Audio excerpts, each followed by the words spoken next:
Hi, everyone. Lauren Clark here, President and CEO of Bridge C14. Today, I'm joined by Cynthia Clark for part 2 of her series. Today, Cynthia shares with us her story, What Did You Say to the Kids? A follow-up to her first podcast, recently renamed, You Aren't Going to Tell the Kids, Are You? Thank you again, Cynthia, for being open to sharing your journey through medical assistance in dying. When my husband was unexpectedly diagnosed with terminal brain cancer, I decided to be honest with my young children, then 7 and 9 years old. I don't specifically remember making this decision. It was just an extension of the person I am and the parent I had already been being. I was the mom that answered my kids' questions openly.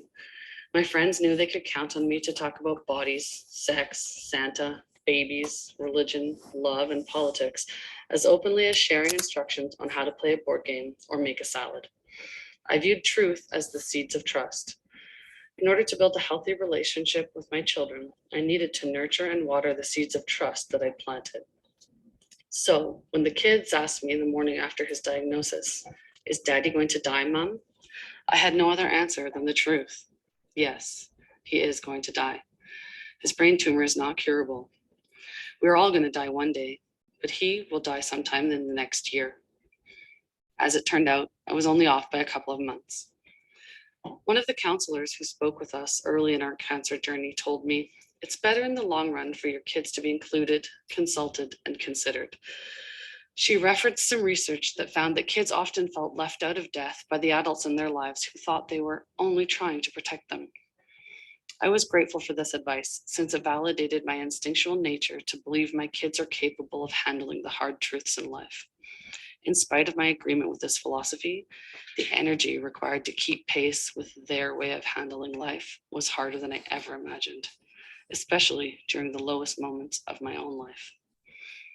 We started by discussing the specific logistics of dying, transporting, dressing, driving, and memorializing a dead person. I tried to anticipate the things that they might want to be included in, things I could easily include them in.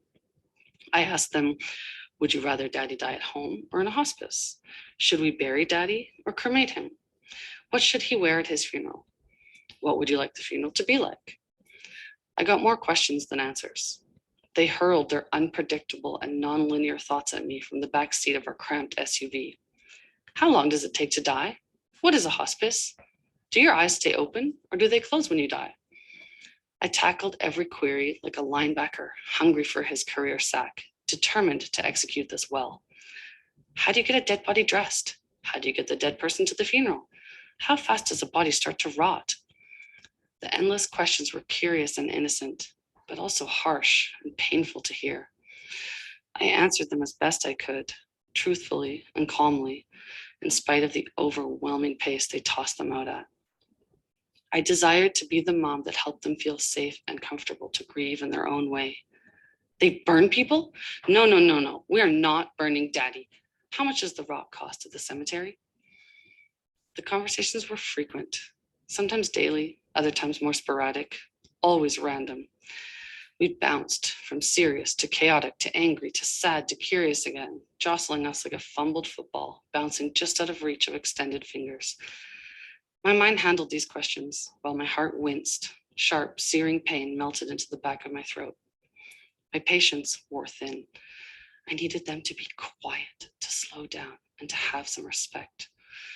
I routinely reminded myself that this was normal, their way of grappling with this unfortunate reality. Normal or not, it was hard. It was loud and silly and intense all the time. I wondered if it was even possible to grieve and simultaneously shuttle my kids through their grief. Could I be a wife and mother at the same time?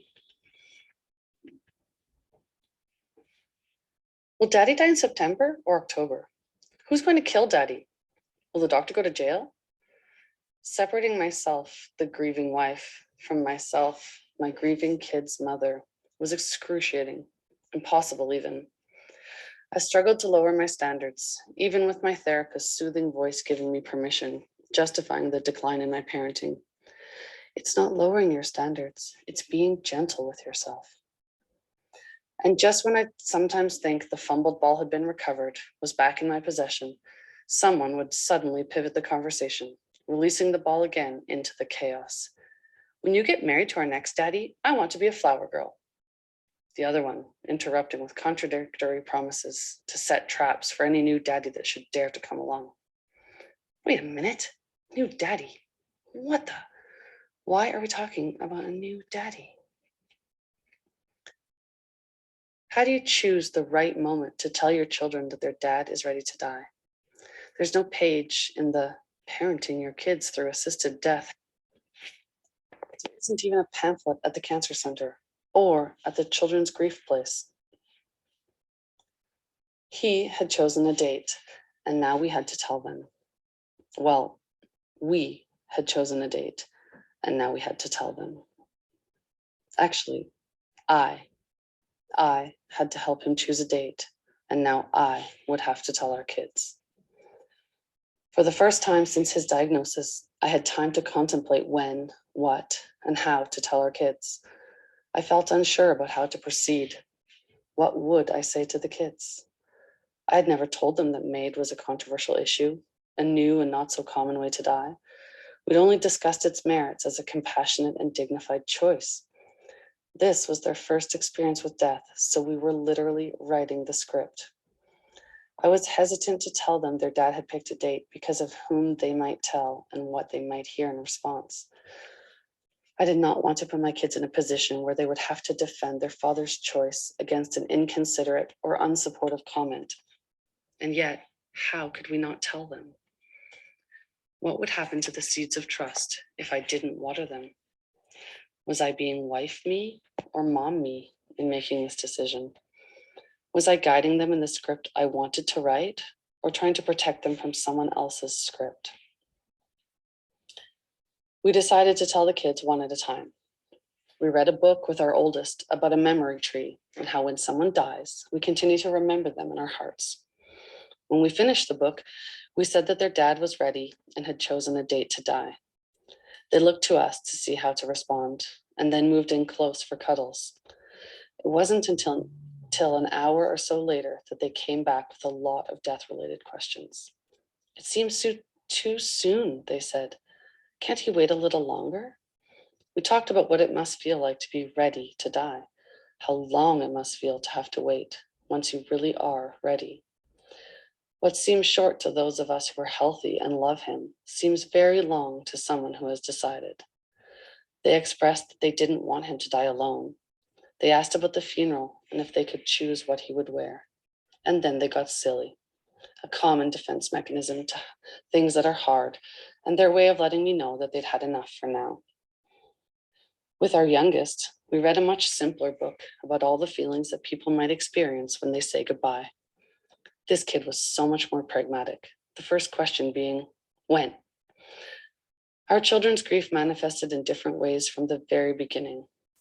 One became really cuddly and pulled daddy closer, while the other began to distance themselves from daddy almost immediately.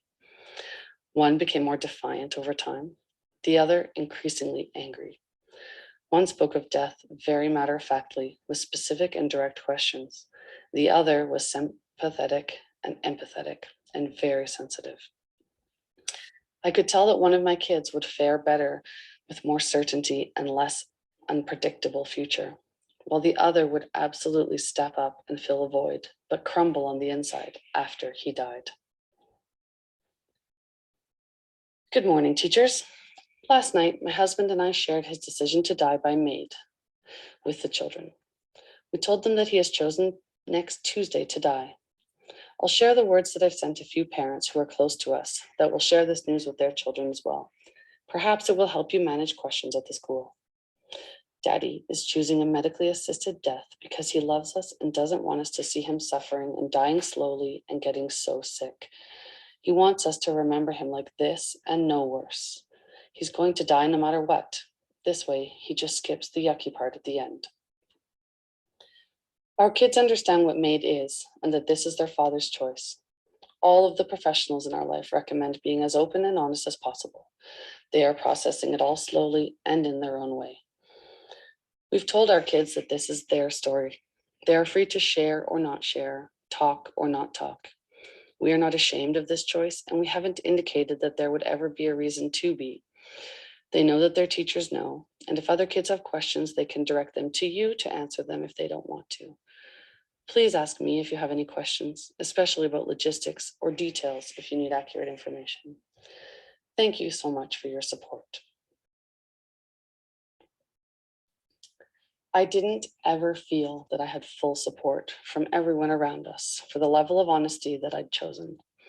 Our culture is not particularly death positive, and most adults struggle with conversations related to death and dying. So it wasn't unfathomable for them to consider my kids having answers to such specific questions. Will you tell the kids that? How will you tell them? What will you say? What did you tell the kids? Were frequent questions. I could hear the shock and discomfort in their voices when I answered them. I don't think people could picture what my husband living with us throughout his illness and treatment really looked and felt like. The tangible conundrums I faced on a daily basis were just abstract ideas to them, dilemmas in what I should and shouldn't share with the kids. I wanted to grab people firmly by the shoulders and shake them, shout in their faces, "Dude, he lives in the same house as us. He's literally dying right in front of us." I did not have a way to shelter my kids from the daily reality of their father's illness and demise. Here's an example. One day, I was downstairs eating breakfast, getting ready for the daily school run.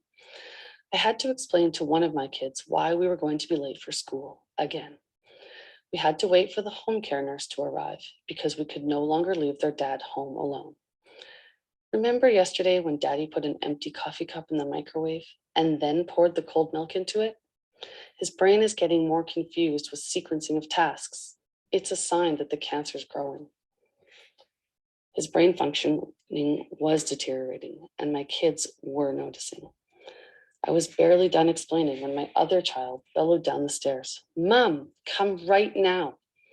I raced up the stairs, irritated at the interruption, to find my child bent over Daddy on the floor in the bedroom, trying to pull him back up onto the bed.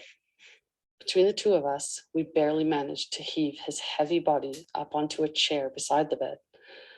I couldn't shield my child from this experience. I couldn't avoid the onslaught of questions. What happened? Why did Daddy fall out of bed? Is Daddy going to die now? What happened? Why can't he get up by himself? Mom, what happened?